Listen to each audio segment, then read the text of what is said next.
Okay, hi everyone. Today I'd like to talk about the angle constraint in Inventor.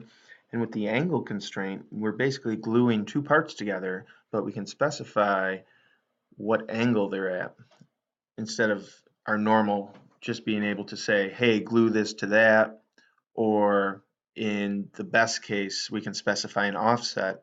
Now we can actually get into some specific angles.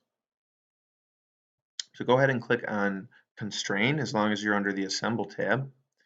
And in order to set an angle, we kind of need to have a rotation point. So we are going to use the mate constraint, only one of them. I'm going to mate this edge to the bottom edge of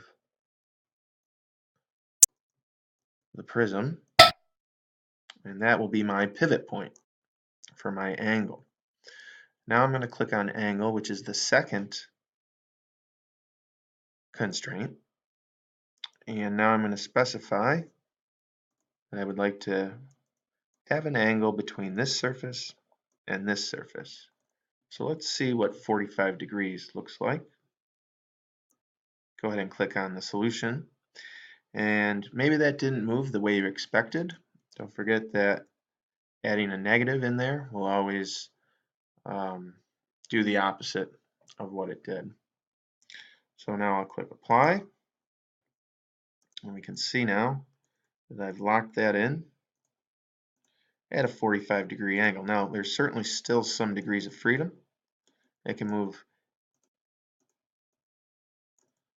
up and down this axis. But with some additional constraints, maybe a flush and an offset, we can lock that in the middle, or whatever you choose to do. Now if we go back and edit that angle constraint, you can view what some of these other solutions are looking like. This of course would be referencing two parts, and this one here is a little bit out of the scope of this tutorial, but rest assured that it's going to be covered in a future one. For us today, let's just focus on the directed angle. If you can lock it in at a specific angle,